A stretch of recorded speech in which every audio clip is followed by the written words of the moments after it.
You are listening to Leaders and Legends, a podcast produced by Veteran Strategies and featuring conversations with fascinating and impactful men and women who have shaped our world, our communities, and our history. My name is Robert Vane, Principal of Veteran Strategies, and your host for our discussion. You are listening to Leaders and Legends, a podcast presented by Veteran Strategies, a local veteran public relations enterprise, and sponsored by Girl Scouts of Central Indiana, Garmong Construction, Leaders and Legends LLC, the Grand Hall Conference Center at Historic Union Station, the McGinley's Golden Ace Inn, and MacAllister Machinery, your friendly neighborhood Caterpillar dealer.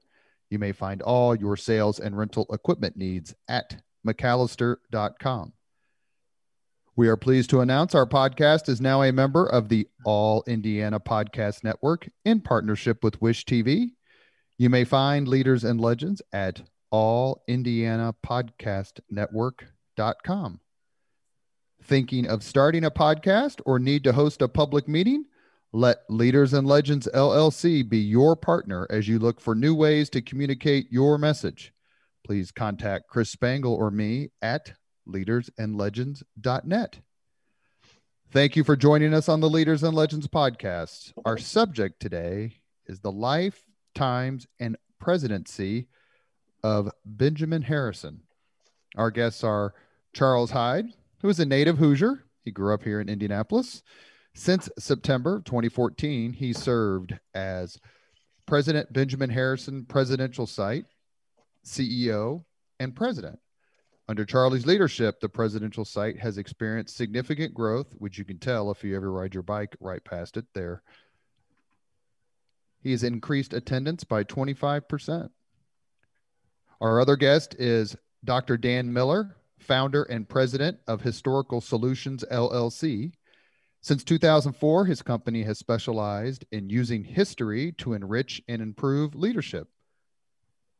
Dan earned his doctorate and master's in history at Indiana University, Bloomington, and a bachelor's in history from Anderson University. Dan and Charlie, thank you very much for coming on the podcast. Thanks for having us. So I'm going to be the de facto host for this podcast, but I'm actually not going to be the real host because I want the two of you to please ask each other questions, talk about President Harrison, his life and times. My goal is to prompt you. We claim Benjamin Harrison as our own, but he was not born here in Indiana. He was actually born in Ohio. He had a distinguished career, both in politics and in the Civil War. He was there for some amazing Civil War experiences. I want you all to please talk about that. And then maybe think towards the end of the podcast, what did being a Hoosier mean to Benjamin Harrison? But please feel free to ask each other questions and prompt each other for fun stories and information. Charlie, I'll start with you. Tell us, the Leaders and Legends podcast audience, a little bit about Benjamin Harrison's youth and growing up. Well, if I can set the scene first, Robert, and just kind of frame out like why we would even have a conversation about American president. And I know that your listeners are very keenly aware and interested in leadership. So they have a better appreciation of that significance to begin with. But if you think about, since the founding of our nation, there have been nearly 500 million American citizens. So of those, about just over 12,000 have actually served in Congress. 115 at this point have served on the Supreme Court, but only 45 of those individuals, so only 45 out of 500,000 citizens of this country have ever served as president of the United States. So, right at the outset, there is something significant. There's something worth understanding about these American presidents, about these 45 individuals that their country felt like was the right person at the time to call into that leadership role. So it sets the scene for why any president is worth talking about, and more specifically, why Benjamin Harrison, as 23rd president of the United States, the only president elected from Indiana, is worthy of deeper consideration. And he has a compelling personal story that I think is help set the scene as well. You asked about that childhood. And so Benjamin Harrison did come from a prominent political family. His family did not have significant individual wealth. He himself said that the only thing he ever inherited was his name, but he had a prominent political family. So his great-grandfather was Benjamin Harrison V, who was a signer of the Declaration of Independence. His grandfather, William Henry Harrison, was 9th President of the United States. And so Benjamin Harrison was actually born in his grandfather, William Henry Harrison's home in North Bend, Ohio, right on the border between Ohio and Indiana in 1833. So Benjamin Harrison was only 7 years old when his grandfather, William Henry Harrison, was elected to the presidency.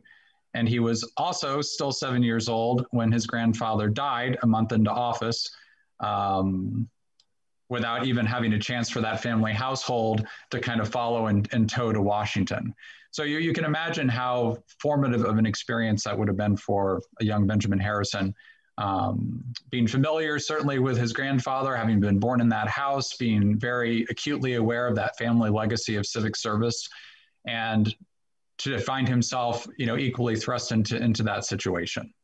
Did he remember the inauguration at all, or have any recollection of that time? He himself did not attend the inauguration. So the intention was for his wife, Anna Sims, so William Henry Harrison's wife, Anna Sims Harrison, to follow behind with the full household after the inauguration. And as your listeners may recall, it was William Henry Harrison that only served a month in office, having caught some ailment, probably as a result of his overlong inaugural remarks that were made in a drenching, chilling rain. So there's some dispute among historians as to the cause of William Henry Harrison's death, although at this point it looks almost certainly like bad water in Washington, D.C. Contributed. Dan, what would you like to add to all that? Well, I won't even start with the phrase "bad water in Washington D.C." because that's just got all kinds of connotations that echo down to 2021. But let me just share a kind of a weird coincidence from this morning. I met with a client of mine who, over coffee, and I'm not going to say the individual's name, but a big issue in my client's life is what I'll call multi-generationalism, father, grandfather, and so forth. And we're going to be using Benjamin Harrison as our example of a person who dealt with multi-generationalism in his life and, trying to strike that balance between honoring and loving and embracing and celebrating your heritage and your past, but at the same time, trying to some degree break away from it and start your own story and plant your own tree, if you will. And I think Harrison's a absolutely fabulous and as Charlie indicated, dramatic example of a person whose life is spent doing that. Did he feel like he had something to live up to, like the name? Absolutely did. And as I told my client this morning, in many ways, and Charlie, you said that great-grandfather is Benjamin Harrison V. Is that correct? Yes. So that means great-grandson is Benjamin Harrison VI. And so as I told my client, that Roman numeral 6, that 6 weighs a ton.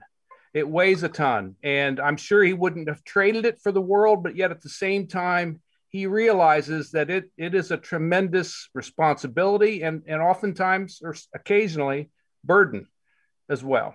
So I think, Robert, he's very much aware of that. It seems like reading a little bit about him, he received a very significant education for the time. Charlie, do you want to tell us a little bit about how Benjamin Harrison made his bones before we go into his service in the American Civil War? Yeah, and certainly to Dan's point, Harrison said at one point he wanted it understood that he was the son of no man. So there was that push and pull, I think, within Harrison's own mind of the obligation to his family's heritage and really trying to strike out on his own. And, I think that also influenced him in his educational choices. So it was interesting. His father, John Scott Harrison, who's known as the only man who was both the son and father of an American president, did not have significant means. He basically plowed all of his money into his farm and into the education of his children. So for Benjamin Harrison, being able to have an opportunity to pursue advanced studies, to go to Farmers College, and then later Miami University in Oxford, Ohio, represented a significant investment of his family and of resources and of opportunity. So for Benjamin Harrison to be able to pursue those advanced studies, he was weighing out whether he wanted to be a minister or if he wanted to be a lawyer. And I think he ultimately found his calling in law, recognizing that he could contribute in other ways to his faith. But pursued, I think, that legal career with equal vigor as he would have, I think, more of a ministerial career. So for Benjamin Harrison in education, it opened so many doors for him for his future, not just his career, but certainly as it came to bear within his political career. He met his future wife, Caroline Harrison, during those years when he was studying in college. She was also college educated, which, in that era, for anyone to be college educated was rare. All the more exceptional for women. So for him to meet his future wife in college, you can imagine how important education was, certainly to him and to their family in later years, and making that investment themselves and their own children. But for Harrison, I think it was fundamental to everything that he pursued with that educational. Being a Midwestern attorney, he's a little bit younger than Abraham Lincoln. I think about quite a bit, maybe 24 years. Lincoln born 1809, is that right? February 12th, 1809. Right. Benjamin Harrison's born in 1833, but there were a lot of prominent Midwestern lawyers in the what's called the early national period leading up to the antebellum period before the start of the American Civil War in 1861. Did he have occasion, Dan, to meet some of these folks, whether it's Salmon P. Chase or, as mentioned, Abraham Lincoln, William Herndon, who was a famous law partner of Lincoln, Stephen Douglas? Was he part of that legal crowd, and did he have any interaction with them? I'll take a stab. That's a great question, Robert. I'll take a stab at it, and Charlie, correct me if I'm wrong. I don't believe he did. I think even though Cincinnati and that kind of Cincinnati, what I'll call metro area of southwestern Ohio, was a hotbed of legal talent, I don't think he had a lot of interaction with them. Again, I could certainly be wrong. One thing I wanted to throw out that has always fascinated me about Harrison in this point of his life is he makes a very 2021 decision. He and his wife, they tried to decide, where are we going to settle down? Where are we going to locate as a newly married couple, start a family and all the rest, start my career and all the rest. And so they actually considered Chicago, but Chicago was just a little too far for from a transportation perspective. So Indianapolis was the kind of the midway point on the map. And so that's why they relocated here, which just, again, feels like a young couple's logical decision, right? You want to be away from the family, but still close enough that you can access them one way or another. But to answer your question, I don't think he did have a lot of interaction with some of those, what I'd call heavyweights of law at that point in time. Charlie, what's your thought?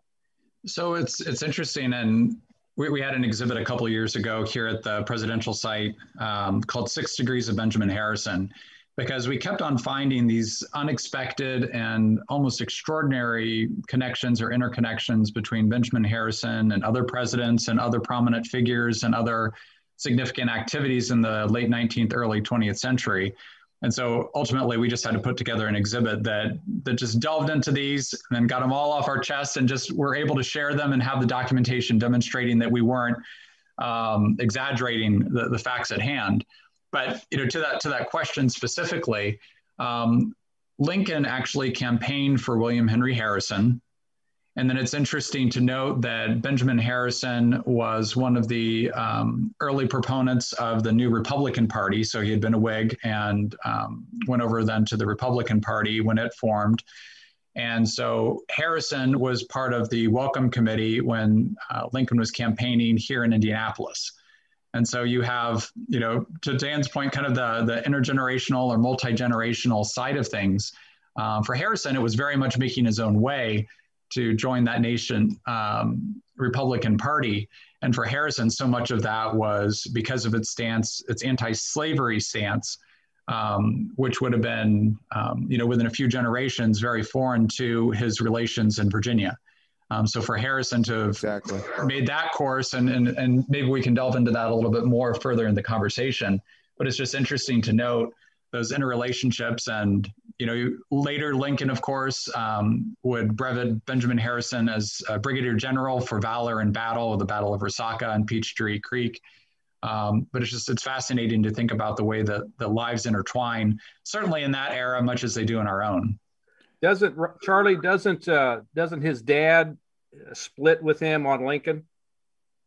So my understanding is that they had significant disagreement, especially with Benjamin Harrison joining the Republican Party. Right. So I would imagine it would be part and parcel of that. Well, let me ask a question since you brought it up and you anticipated one, because I was going to ask you about his association with the Republican Party. So Dan, why don't you take that? But first, Charlie, tell me a little bit about, you'd have to know where the Harrisons came from and their genealogy and where their roots are to understand why there was this split when Benjamin decided to become a Republican. Go ahead. Well, so the Harrison family were immigrants. They came from the UK in the early 1600s. Benjamin Harrison V, as a signer of the Declaration of Independence, there had been 4 Benjamin Harrisons prior to him that had served prominently in public office in Virginia. And so it was really William Henry Harrison that set out on his own from that homestead in Virginia, just to make his way in the greater world. And of course, landed as governor of the Indiana Territory, ended up settling there in the corner of Ohio along the Ohio River. But for Benjamin Harrison, in many ways, there's some great conversation and letters related to this, looking at the American Civil War. He had relations that would have served in the Confederacy. And it's interesting with all the talk during the American Civil War about loyalty to state over loyalty to country. And you can see how fundamentally Benjamin Harrison was loyal to country first and foremost, that he made that decision, and he made that decision very actively and intentionally, even though within a few generations, his family members had been at that point hundreds of years in the state of Virginia. Dan, go ahead about, please tell us a little more about Harrison's association with the Republican Party and really what the Republican Party was about in the 1850s. Well, his association here, again, starts in Indianapolis. So he's only been in Indianapolis, he and his wife, for about a year or a little longer.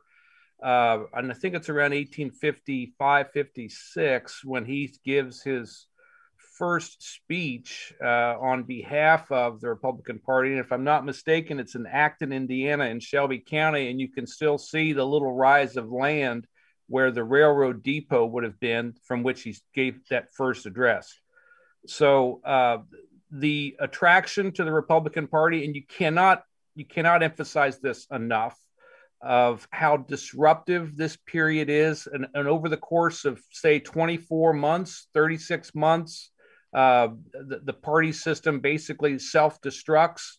I don't know if that sounds like anything we're all familiar with, but the Republican Party comes out of nowhere in about an 18-month time span. He's drawn to it because of its resistance to the expansion of slavery. That really is what the Republican Party is all about, the resistance to its expansion and a kind of a return to the assumption, I underline the word assumption, the assumption that the institution of slavery will die of its own, or on its own, And so that's why they want to return to a kind of a cordoning off or a containment policy, to use a Cold War term, a containment policy of slavery within the South. And so that's what the Republican Party is all about.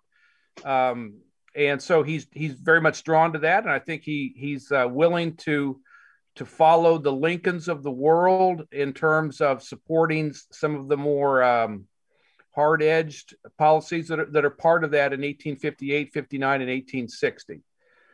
And again, as we had indicated a second ago, he and his dad do not see that in the same light at all. Well, and to Dan's point, and certainly to yours, Robert, I came across a great quote of Benjamin Harrison's where he underscores this in his profound opposition to slavery. And I'm gonna quote this. It's just a short little clip. He says, and I quote, "As long as God allows the vital current to flow through my veins, I will never, never, by word or thought, by mind or will, aid in admitting to one root of free territory the everlasting curse of human bondage." So he's saying this in February of 1860.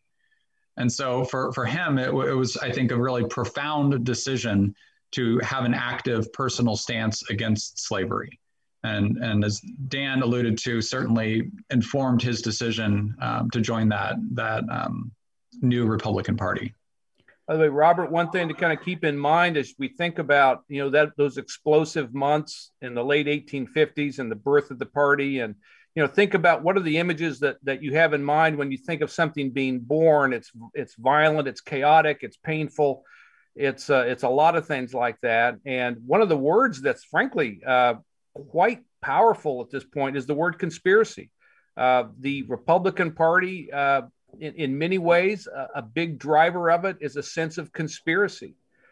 So that's something that might get lost as we look back from our vantage point. But it absolutely was the truth of things by the time you get from 1857 to 1861. When the Civil War breaks out in, let's just say, Fort Sumter, that's April 12th, 1861, Benjamin Harrison's roughly 28 years old, which seems pretty young for us in 2021, but at the time was a little long in the tooth. What was Harrison's initial reaction to the outbreak of hostilities, and then how did he become involved in the war itself? Go ahead, Charlie. Well, it's interesting, and Dan, I'm sure, as we've had a few conversations on this subject, can add additional thoughts and details to it. But as I understand it, when that news first came, like many in the country, they felt like those hostilities would come to quick conclusion, that it wouldn't be a long drawn out effort. So initially Harrison didn't feel that immediate pressure to join militarily. But that pressure really came to bear as Lincoln made his call for 300,000 new troops. I think specifically for Benjamin Harrison, that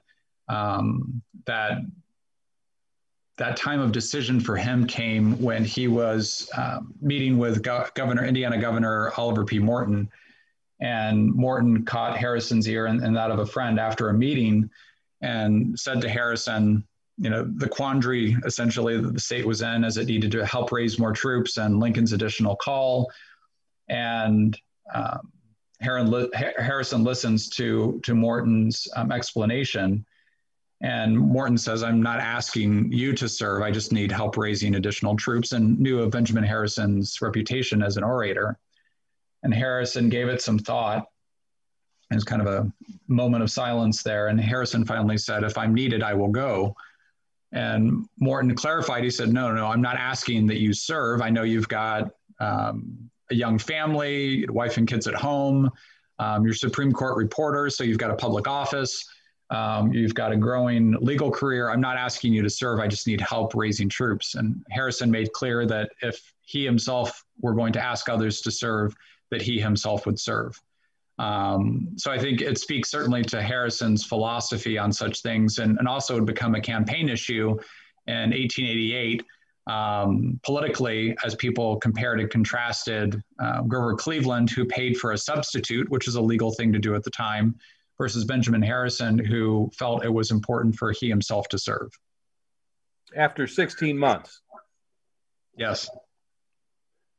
Now, let me ask another question with regard to 19th century politics and imagery. His grandfather famously won the Battle of Tippecanoe, which was in 1811, hence the nickname Tippecanoe. Interesting enough, I guess we should say that William Henry Harrison's vice president, John Tyler, was elected to the Confederate House of Representatives, but I think he died before he actually could attend any of the sessions. But William Henry Harrison dies. John Tyler of Virginia becomes president. When the states secede, John Tyler, former president, is elected to the Confederate House of Representatives, but doesn't attend any sessions because of his death. An interesting piece of trivia is that John Tyler, the 10th president of the United States, has at this moment in 2021 2 living grandchildren. Well, so footnote to that. So I think that family is down to 1 living grandson. Did one die recently? Yeah, 1 died recently. I had an opportunity to actually meet John Tyler's grandson in the White House several years ago. So, just really interesting historical moment to think about how time can stretch, to those limits to have a living grandchild of an early or 19th century president. That is a fascinating tidbit. I did not know that one of them had died, so thank you for that correction. That's still one of my favorite pieces of trivia, along with the fact that the United States defeated the Soviet Union at Lake Placid on Washington's birthday, February 22nd. These sorts of fun things and coincidences happen in history, and obviously we should mention Thomas Jefferson and John Adams dying on the same day, the 50th anniversary of the signing of the Declaration of Independence, and we can go on and on. But the Battle of Tippecanoe clearly launched William Henry Harrison into the presidency, much like the Battle of New Orleans launched Andrew Jackson into the presidency. Benjamin Harrison obviously is aware of this. So as he's contemplating whether to serve in the American Civil War, he's already politically active. Is there any sense that he's trying to do the math here and say, if I want to have a future in big time elected office, governor, senator, president, I really need to be a part of this war? Dan? 0. There's no calculation whatsoever. It is not a factor at all. And why isn't not a factor? Because what we need to understand is that the time when Harrison decides to raise his hand in the governor's office and say, "Take me," and then, as Charlie indicated, had to push past some resistance to say, "Take me to the battlefield. I want to go to the battlefield." Right. The time that he did that would not be the equivalent of 9/11 in 2001. It would be the equivalent of the Battle of Fallujah, where, in essence, the cause looks dark, the cause looks far from successful, the cause looks like it's going to be a long, hard, bloody slog from where they are to any point of victory in the future. And in fact, when he's raising his hand in Oliver Morton's office on, I believe it's July 9th, a Wednesday in 1862, when he's raising his hand, the big question is, will the Ohio River be the southern boundary of the United States? So I really don't think, and I'll certainly, be the first one to say I'm wrong if there's some letter that's turned up, but I don't think that his grandfather's military prowess as it relates to his presidency 30 years after that fact, 1811 to 1841, has any calculation at all in terms of his decision to enlist. And in fact, he feels compelled. Interestingly enough, he feels compelled on the day he comes home in 1865, and he's there with his unit, the 70th Indiana, and they're on the Washington Street side of the Indiana State House lawn, and he's giving a speech. And in that speech, he could say anything, but he chooses to go back 35 months to when he raised his hand, and he chooses to explain why it took him 16 months to make that call from Fort Sumter to the middle of July in 1862. So that tells you it was weighing on his mind, even in that circumstance of celebration and relief and gratitude and everything else in the summer of 65. Charlie, speak to that, please. Yeah, and to my impression is the same as Dan's from what I've read and what I've seen of Benjamin Harrison, is that ultimately he volunteered out of a deep sense of obligation, that he was not seeking to serve as a way to burnish his own reputation or as a political stepping stone. You certainly saw a lot of that opportunism taking place, especially in the North during the Civil War. Explains some of the general choices for generals, and with Harrison, even as he sought to set out to raise a regiment. So he had committed to Oliver P. Morton that he would raise a regiment, so 1,000 men. He insisted upon starting off as second lieutenant, and set himself the task of learning how to lead. And he was, Dan may characterize this differently, but initially found himself deeply unpopular with his troops, who were volunteers themselves, because of his insistence upon discipline. And he just drove them day after day to learn discipline and to learn military tactics. And long after they went to bed at night, he would continue to study and educate himself. He even hired a drill master to be able to help them be as well trained as possible before they ever saw a battle. So his intention really going into it was to pursue it as he pursued anything in his life, which was with this deep-seated sense of obligation. You can certainly see that with his commitment to the law and his commitment to justice through law. You can certainly see that in his deeply held political beliefs. He was a strong advocate for African-American voting rights, which was a very outspoken position to have in that time period, especially as a politician from Indiana. And you can see that, I think, certainly in his choices as a president. He was not seeking to be popular. He was not trying to top out any of the presidential popularity lists, whether it was in his Civil War service or in his presidency. He was trying to do the right thing at the right time in the right way. I agree with that. I will come at it from a little different angle, Robert, and that is to say that, when he raises his hand in July of 62 and he pushes to be the one to be a company grade officer and actually serve in the field, when he insists that those things happen, it's really the equivalent of him jumping off the top of a building, because he has no military experience. He has no military preparation. He's got a military grandfather, and that's it. I mean, the guy uses a gun to shoot rabbits, and that's really about all he does with a gun. And so he's going to take on responsibility for, what will ultimately be a 1,000-man unit in the 70th Indiana. And he's very aware, he's painfully aware of what that's going to entail in ordering people to be punished and in ordering people to put themselves in potential risk of death and all the rest. So he's very aware of that. And one of the things that I think is fascinating from a leadership perspective for Harrison is that, and Charlie said this, but again, I'll say it from a slightly different direction. When he's faced with the unknown, he does what I suspect a lot of us do, which is you rely on your strengths. And his strength is study, his strength is knowledge, his strength is learning. And those three things are the triad. They become the triad of how he tries to become a military officer with zero military experience.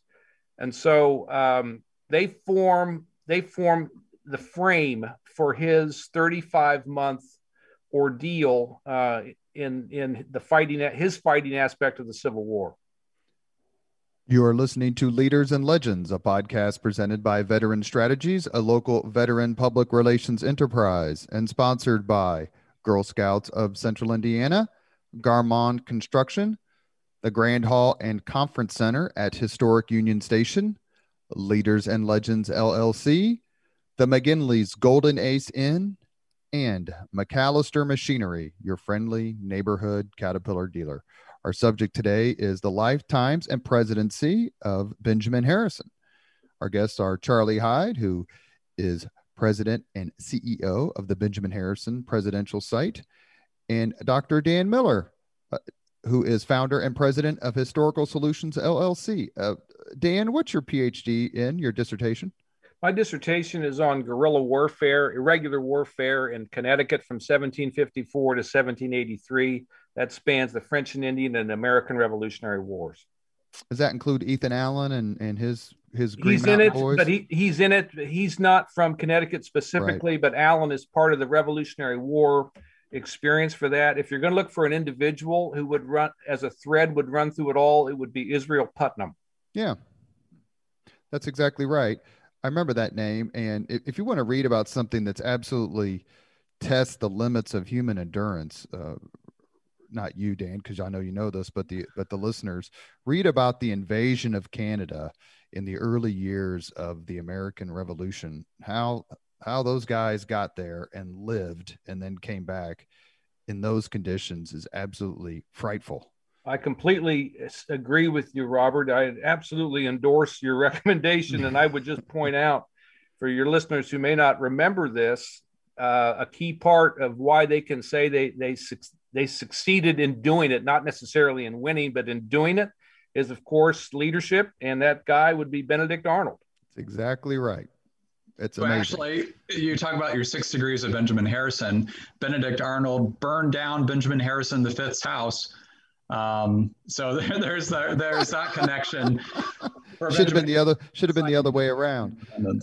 Charlie, take just a minute, please, and tell the listeners about the Benjamin Harrison Presidential Site, how they can be members, what they'll see if they visit there. It's on North Delaware. It's a beautiful home. The grounds are terrific. And if you want to take an extra second to talk about how amazing Bethany is, then I'll give you that time. Oh, well, so Robert, you're referencing Bethany Gosworth, who's our VP of Development. And Bethany, along with just the really tremendous team we have here at the Benjamin Harrison Presidential Site,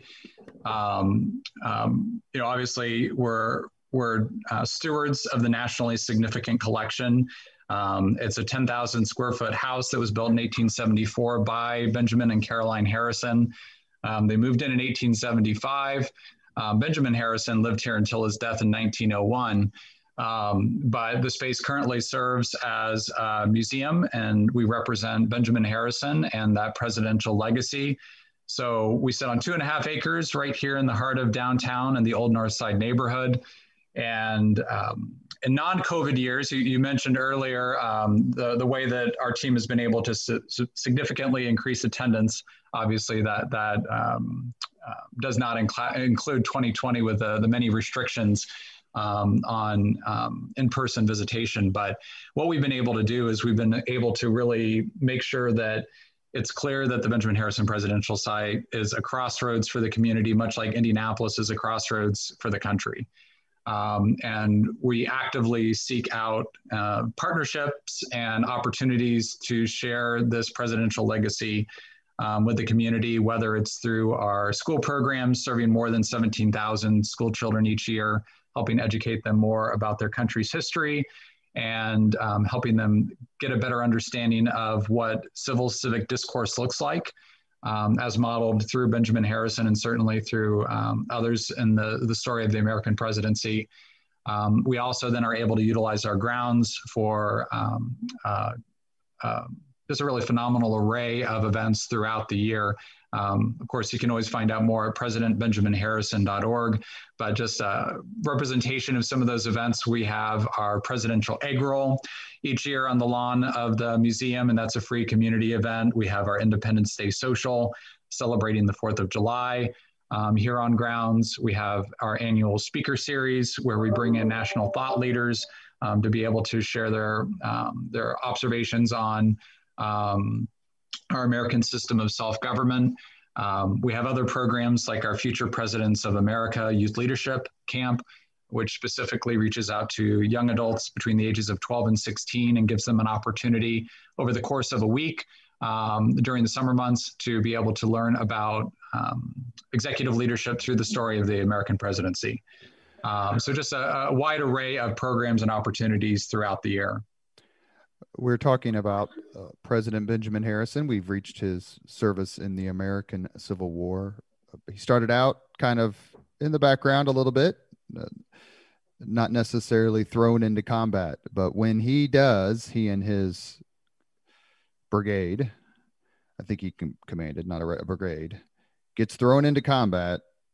He gets thrown into some of the worst combat of the American Civil War, and that is beginning in the spring of 1864 when Sherman starts his march on Atlanta. Dan, did Benjamin Harrison get injured or come close? But speak to, please, how that particular war experience shaped him and affected him. Well, it's arguably the defining roughly 7 months, 8 months or so of his life. I think when you look back, you can see that his military experience in the war from the summer of 62 to the summer of 65 breaks down into 3 periods. The first period was very difficult psychologically for him because he and his unit are obligated to deal in a kind of an anti-guerrilla or counter-guerrilla fashion in Kentucky and Tennessee, and that's not the war he raised his hand to serve in. And so it takes a great toll on him, I think, mentally, and he's very despondent and discouraged at the end of that first period of his war experience. Sherman turns it all around for him, and it's a great lesson for people to take in 2021 going forward. Connecting to a particular person turned it all around for him. And as you said, it's in the very late winter, early spring of 1864 when he joins Sherman's roughly 100,000 man expedition or military force that drives toward Atlanta. It's not the March to the Sea at that point, just to make sure that everybody's clear on that. But he sees Sherman as being responsible for the war that he joined, the war that Harrison joined, which is a war of combat, a war of definable victories. Sadly, it's a war of horrific experiences at the same time. It's a war of advancement at great cost in some cases. And in many instances, he is in danger of severe injury. He escapes those situations. He avoids those situations in terms of as a result, but he absolutely is at risk of having it happen. The third phase of his military experience is kind of from I would say September of 64 through the June, July of 65, and in some ways, so he's sent back home. His low point, by the way, is in August of 64 on the outskirts of Atlanta, and he's just about out of it. He's just about out of steam emotionally. And interestingly enough, Robert, it almost perfectly parallels Abraham Lincoln's experience in the same week of the same month of the same year.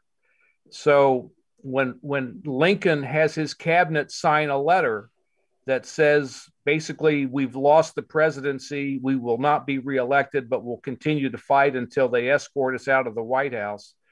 That's the same time when Harrison reaches his kind of low point as well.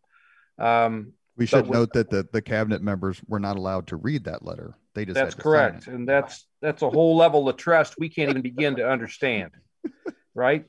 So he's sent back to Indianapolis, and in essence, though he participates in the Battle of Nashville in the middle of December of late 64, in essence, he's out of the fighting from that point forward, and he kind of spends the rest of his time to some extent trying to catch back up with Sherman. And it's a quite dramatic period. And you can tell in his letters and so forth in that period, that final third of his experience, you can tell that he really needs psychologically to reconnect with Sherman and with Sherman's efforts.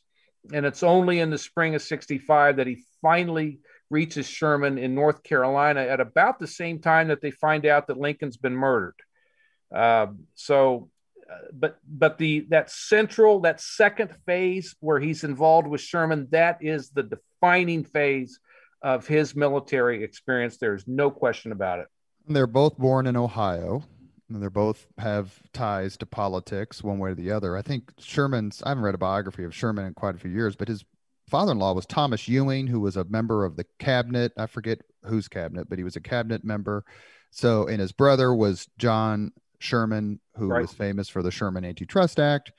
But let me ask a quick question. So I could see them bonding in certain ways. And obviously there's a mythical nature of Sherman taking Atlanta. I think it falls in September of 1964. That helps reassure Lincoln's election over George McClellan in 1964. And then you have the March to the Sea. You mentioned that Harrison did not participate in that, but was present at the Battle of Nashville, where Union General George Thomas utterly destroys John Bell Hood and his army of Tennessee. It's really the last big fight in the West during the Civil War. But you mentioned his need to see Sherman. Sherman didn't die till 1891, I think. Harrison is elected president in 1888, becomes president in 1889. Is there any evidence or correspondence between the two of them where Sherman congratulates his former colonel, former general? I'll have to defer to Charlie on that. Charlie, what do you got? I'm not aware of any specific correspondence, although certainly it may exist. But I do think it's interesting. We have in our collection here at the Benjamin Harrison Presidential Site a portrait of Sherman, which is signed by Sherman for Benjamin Harrison. And we have pictures of it hanging in the White House during Harrison's administration. So clearly, Benjamin Harrison retained that admiration for Sherman throughout his life. And you know, it would have been his brother, of course, with the Sherman Antitrust Act, which was signed by Benjamin Harrison during his administration, and is something that he was highly supportive of. And you know, certainly, you know, to the conversation we're having right now around leadership, I think is very relevant to conversations that we're having today. One quick thing, Robert, just so you know, in the fall of 1865, Sherman comes to Indianapolis, and so now remember, now do your math here. You're talking about roughly 4 months after the end of the Civil War. Sherman comes to Indianapolis, and at that point in Harrison's life, Harrison receives one of his greatest honors, which is that he was designated as the official kind of host of Sherman as he came to the city to spend a few days. So it was Harrison chosen to be the one who made sure he enjoyed himself in Indianapolis and saw the sights and things of that sort. Is there any evidence, correspondence, statements, letters where Benjamin Harrison took note of the assassination of Lincoln, Charlie? I would have to delve into some of our archives to see what we might have related to that. There may also be something in the National Archives that would indicate, you know, some communication around it. I can tell you within our collection currently, so this came to us later, but we actually have a portrait of Lincoln that hung in state with Lincoln's body when that funeral train was returning to Springfield. So that came to the museum later, but you can tell certainly as you read more deeply into Benjamin Harrison's writing how much Lincoln was an influence on Harrison and on Harrison's thought, and certainly his perception of the obligations and duties of an American president. Hey, Robert, I wanted to mention one thing to you regarding Sherman, and I think it's Victor Davis Hanson who wrote a book called Civil Wars. There are actually several Civil Wars. There's not only the one total event that we think of, 1861, 1865. There's several sub-events, and Harrison is a wonderful illustration of that, because once he connects with Sherman during that second period I talked about of his military service, those 8 months, once he connects with Sherman, he's very sensitive to what he calls, quote, the West, close quote, and to the assumptions that in large part the Eastern media had built up about what the West and the Western soldiers and the Western Army was like. And so when you get to the summer of 1865, and I think it's in May, when they have a big, fascinating event in Washington, D.C., where they have basically the two halves of the Army each take a day and march down Pennsylvania Avenue to be celebrated and cheered and thanked. Harrison is really touchy about how he's very concerned of how people in Washington, D.C. are going to expect them to behave. He says that they're going to expect us to be brutal. They're going to expect us to be uncivilized and to be overly violent and raw in our conduct and appearance. And he really goes out of his way to make sure that every man under his command at that point behaves right down to the letter of the law in terms of the best possible soldier and soldierly conduct.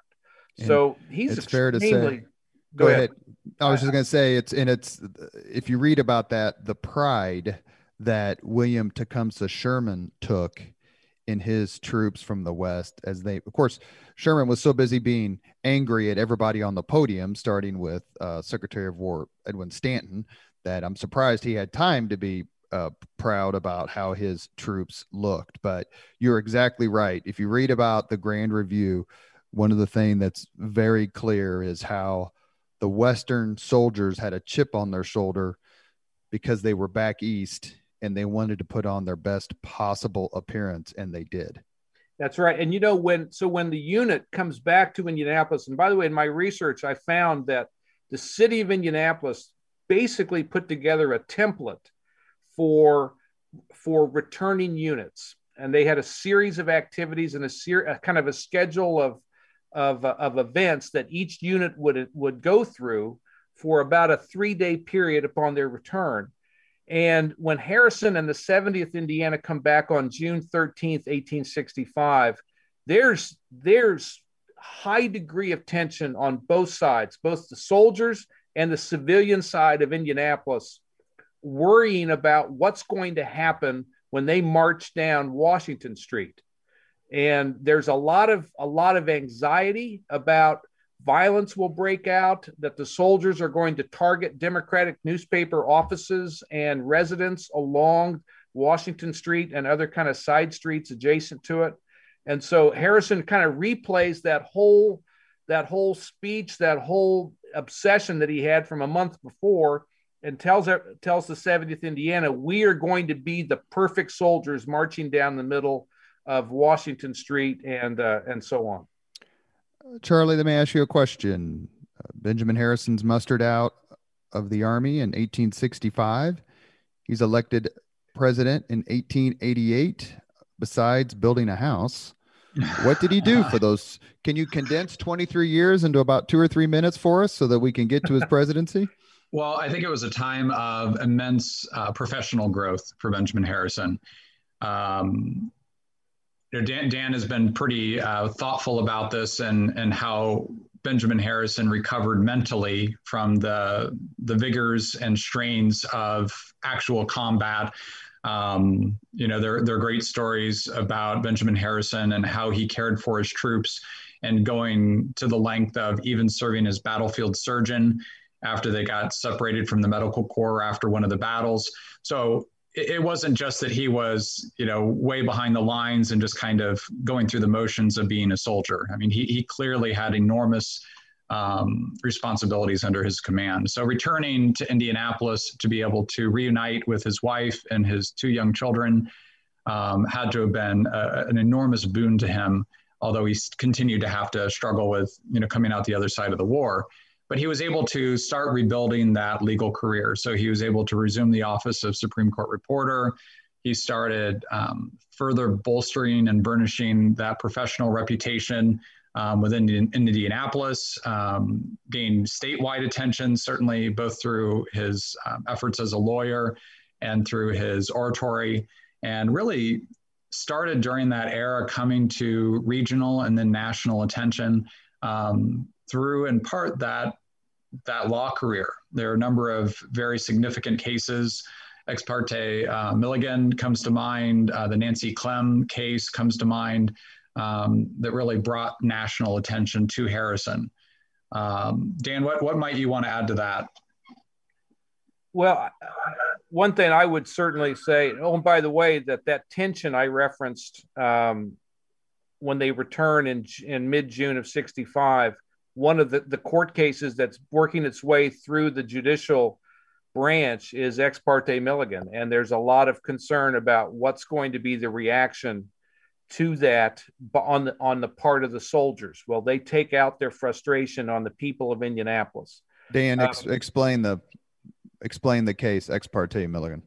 Well, real quick, it's the decision to try to jail a handful of Democratic candidates, most of whom were in Indiana, because on grounds of treason and sedition, they were promoting an anti-war agenda that pro-war, pro-Republican, pro-Lincoln forces interpreted as a threat to national security. And so the Supreme Court ends up ruling that you cannot derail cases into the military justice system so long as there's the possibility that a civilian court can exist and stand alone and rule it on its own behalf. And so the military wanted to send it into the military justice system in order to prosecute those guys. The Supreme Court said, no way, baby, you're going to send them through the regular court system. And they were set free.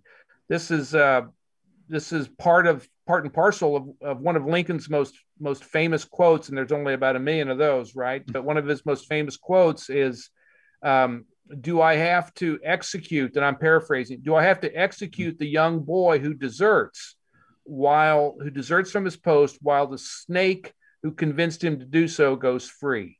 And so it's the snakes that they were trying to use their words, the snakes that they were trying to imprison, and they were prevented from doing so by the Ex parte Milligan ruling.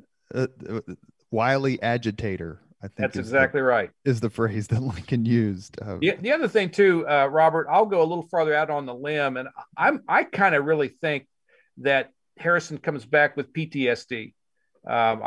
His wife talks about him being very short-tempered, and where he wasn't before. Some of the people that work with him talk about him lashing out at them where he had never done that prior to his wartime experience.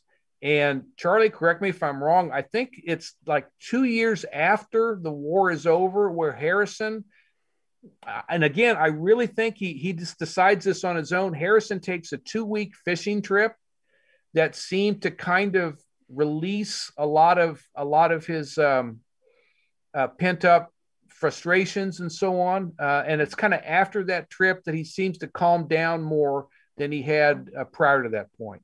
Well, it seems like finding that equilibrium. Exactly. By the way, one guy I would compare him to, and I think it'd be an interesting study to look at, is he's very similar and has a very similar military experience to Joshua Lawrence Chamberlain. How so? Joshua Lawrence Chamberlain famously defended the Round Tops on the second day at the Battle of Gettysburg, was a professor of rhetoric, if I recall correctly, at Bowdoin College, and received the Medal of Honor for his work there, and was very prominent in Civil War reunions after the conflict had ended. What do you think the comparison is? Well, there's a few. Number one, they joined the war at almost the same time, the summer of 62. They're both studious men. They're both people that I would say whose leadership revolves around knowledge and knowledge possession. They're both men who are comfortable talking in front of other people based on their knowledge. They both decide not to be the primary commander in their regiment and both choose to become lieutenant colonels so that they can learn the trade, if you will, before they get any further responsibility. They both are involved in multiple hideously violent battles in their respective theaters of the war, and they both become successful politicians after the war is over. So you can beat a dead horse, I realize, but they do have a lot of really interesting parallels. Charlie, what made Benjamin Harrison run for president in 1888, and how/why did he win? You know, it's interesting looking at that backstory. So if you asked Harrison, he would say that the last political office that he sought himself was the Supreme Court reporter position. And whatever that would have been, I guess 1860, or right about that time. So he stepped up, and Dan, I'm not sure I'm going to get this date exactly right. I believe it probably would have been the election of 1876. Correct. Would it have been for Indiana? Well, for Indiana governor. Yeah. Harrison stepped into the breach after the official candidate for office got caught in an ethics trap. So Harrison basically took one for the team and stepped into that candidacy and lost by a very narrow margin, I think less than 5,000 votes, but gained so much additional respect for the way that he handled himself and spoke and made his case for the office that by 1880, he'd been elected as senator from Indiana, which in turn gave him a platform to engage nationally, politically. It allowed him to advocate for some of the ideas that he felt very strongly about, including he had tried to pass legislation twice that would have protected the Grand Canyon and was unsuccessful with both efforts. So this is just by way of example. And so when he assumed the presidency, he was able to call for and sign the Forest Reserve Act, which included a little known provision, but one that he actively sought to have included, that gave the president the ability to protect natural resources nationally. So that's essentially, if you look up on the U.S. Forest Service website, they will credit that act and Benjamin Harrison for the creation of the National Forest Service. So it allowed Benjamin Harrison, 22 other presidents before him, but it was really Benjamin Harrison that really drove that first impulse to protect natural resources nationally. By the end of his administration, he had been able to set aside tens of millions of acres of federal land for protections, including redwoods and sequoias. So, that coming to, I think, the presidency in 1888 for him, while it was unexpected, I think that with the nomination process in Chicago that year, everyone saw him as a dark horse candidate, including himself. And so I think it was unexpected that he actually received the nomination. And there's a bigger story to that that I'm happy to share as well. And Dan and I have actually had a few conversations about this recently, especially with the opening of our new exhibit, The Night Indianapolis Roared, that looks specifically at that day and what happened. Dan, do you want to talk about that real quick? You mean the night that Indianapolis roared in 1888? Yes, sir. Sure. I was, just to be full disclosure, I was Charlie engaged me to do some research and writing about that night, which I'm happy to say that I had the honor of doing. And so it's a tremendous story, because it's a recognition not only of Harrison kind of doing the impossible and coming from behind and coming out of nowhere to become the Republican nominee on June 25th, I think it is, 1888. But more importantly, as importantly, I should say, it's an example of a community having this kind of organic realization on one night that we have made it. We have become something that we haven't been before.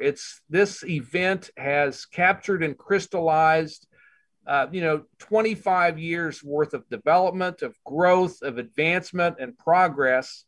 And so what's so remarkable about the night, and by the way, so the event stretches from about 1 o'clock in the afternoon to about 10 o'clock in the evening, is there is this outpouring of euphoria across the city of Indianapolis, across central Indiana, that spans everything, man. I mean, that celebrates Harrison's accomplishment, but also the accomplishment of Indianapolis and central Indiana and all of the state, that we've been recognized as a place of major significance with this event. So it doesn't make any difference. Republicans, Democrats, blacks, whites, rich, poor, inner city, outer limits, you name it, business owners and business workers, men and women and kids, everybody comes out over the course of that relative, let's say, 10-hour period to just have a party. And there's a lot that goes into the story. It's got a lot of waves back and forth, but it's just an absolute kind of a once in a lifetime thing. And the thing I would liken it to, Robert, would be when the Colts won the Super Bowl. It's, it didn't make any difference whether you cared about the game or cared about X, Y, or Z. You were just, it was happy. It meant a lot to the city and to the state and all that. And so that would be the closest we could come to that kind of spontaneous outburst of pure enthusiasm. And Harrison, by the way, really taken aback. There's several instances during the course of that 10 hours where he's just shocked at what he witnesses in terms of the celebration. And so when he finally makes his way home in the middle of the afternoon or so, and people are pouring around that house, there's like 8,000 people out there and in the street and on the lawn. And Harrison welcomes a group of veterans from the 70th Indiana who make the trek from Hendricks County west of the city on the train, and they make their way to Harrison's house to say, congratulations, job well done. And here's where I would have loved to have been there, Robert, because when Harrison made eye contact with the first guy from the unit, they started to tear up. And so those 25 years vanished in 25 seconds. And it goes to show you, your earlier question about the imprint of the war, those tears that take 25 seconds to form, that shows you how fundamental the impact of the military experience was. Harrison won the presidency in 1888, famously winning the Electoral College, but losing the popular vote. 4 years later, he has his rematch with Democrat Grover Cleveland, he of the paid substitute during the American Civil War. But he loses this time. Why does Benjamin Harrison lose to Grover Cleveland? I think that there are a whole host of reasons why Harrison could have won and certainly did lose that election. It certainly didn't help his case that his wife, Caroline Harrison, was on her deathbed from tuberculosis. So that commanded much of his attention through that summer and early fall leading up to the election. And for someone whose political strength really rested on his ability to articulate very complex ideas in a very approachable way, his oratory had really carried him far, I think, within the presidency, and certainly when he took the 10,000-mile train trip across the country, seeking to unite the country around this idea, just 2 decades after the American Civil War, that it was our shared identity as Americans that was most important rather than the fractured and fractiousness sensibilities of the American Civil War, where there was this identity of state first. So for Harrison to make that trek across the country, he was deeply committed to the larger obligations of office and had a vision for what his presidency could represent, but just found the office of the presidency to be exceptionally wearing and wearisome. So he sought to undertake civil service reform and took that to heart, eschewing that spoils system. And I think that alone almost ground him into the ground, just because of all the opposition that he received from within his own party. And in turn, the little credit that he got from his political opponents and his efforts to do so. And so the position it put him in as the renomination process was coming to bear was that even within his own party, there was significant opposition to his candidacy. And Harrison, even at that time, as I understand it, had been considering not running for re-election himself, just stepping aside and letting another candidate step forward, but felt so betrayed by the machinations of the political party machine that he felt he was almost honor bound to to make it clear that he was willing to run again. He said something to the effect of that no Harrison had ever turned his back to battle, and he didn't intend to start. So as a matter of commitment to the country and probably some small measure of just honor, he felt that it was important to run for re-election. But with the death of Caroline, deciding not to campaign for re-election for himself, Grover Cleveland, to his credit, also then decided that he would not campaign actively out of respect for the First Lady, and compounded certainly by the financial situation. And I think that there was a lot of conversation taking place about the $1 billion Congress. So the first time that the budget had reached $1 billion, the additional economic strains from the Pension Act that Harrison had called for and signed that finally helped meet the obligations that the country had made to Civil War veterans. So I think there are a lot of factors that come to bear. I don't know, Dan, just from your studies, what you've come across, but that certainly speaks to some of what would have been in currency at that time. I think you're 100% right, Charlie. The only thing I would just add, just to underscore part of that, is I don't think there's any question that if you had to boil it down, it's his wife. I mean, that's a punch right in the gut at the worst possible time as well. I think it's October. So it really it wipes him out. It wipes him out emotionally, mentally, all the rest. And he kind of was done at that point. Hey, Charlie, I do want to throw on one more 6 degrees of separation anecdote right into the hat here. During that 10,000-mile trip you referenced that Harrison took while he was president, one of the attendees of one of the stops in Southern California was George Patton Sr. Because Patton's family fought for the Confederacy, right? That's correct. After he left office, Benjamin Harrison returned to Indianapolis. He got married again and lived out his years as a dignified elder statesman. He died in 1901. Charlie, real quick, as we end up the Leaders and Legends podcast, please give us just a few final thoughts about Benjamin Harrison.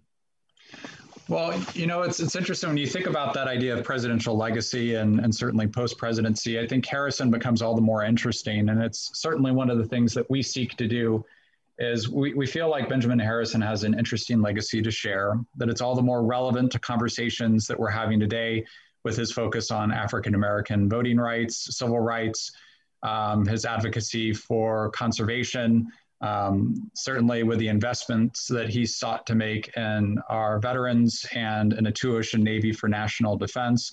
There's a really compelling story there that is underknown and merits deeper exploration. When you think about the almost the infinite number of books that have been written on the founders and on modern presidency, there's a rich trove of opportunity for some enterprising historian to delve into that era with Harrison and really the cusp of the modern era. So I think there's a lot to be shared there within his presidency and what he sought to advocate for, and even looking at post-presidency as he came to international fame as a lawyer and arguing the case against Great Britain, arguing for Venezuela, representing the United States at The Hague. As you mentioned, he did remarry after his first wife's death and had one of the few presidential children, so post-presidency. So there's much more to that story. And I think he would have had a really compelling later years if he had not died at the age of 67 of influenza in 1901. Speaking of enterprising historians, Dan Miller, thank you very much for coming on the Leaders and Legends podcast. Charlie Hyde, thank you very much for coming on the Leaders and Legends podcast. It's been great. I've enjoyed the discussion very much. I confess that the late 19th century, at least in American history, is not one that I've read about too much, but it clearly set the stage for what came after that, and that is the McKinley-Roosevelt presidencies that transformed so much of how the United States acted in front of the world. Well, and Robert, Robert, very much to that point, you talk about your 6 degrees of Benjamin Harrison. The 2 future presidents that he hired into his administration were Taft and Roosevelt. So you look at the ways that these presidencies were intertwined, and it's just a fascinating story. You are listening to Leaders and Legends, a podcast presented by Veteran Strategies, a local veteran public relation enterprise, and sponsored by Girl Scouts of Central Indiana, Garmong Construction, Leaders and Legends LLC, the McGinley's Golden Ace Inn, and MacAllister Machinery, your friendly neighborhood Caterpillar dealer. Our guests have been Charlie Hyde, who is President and CEO, Benjamin Harrison Presidential Site, and Dr. Dan Miller, historian, founder, and president of Historical Solutions LLC. Thank you very much for your time, both of you. Thank you, Robert. Thank you very much for listening to Leaders and Legends, brought to you by Veteran Strategies Incorporated. If you want to contact us about this program or our menu of public relations services, please send us an email at robert@veteranstrategies.com. That's robert@veteranstrategies.com.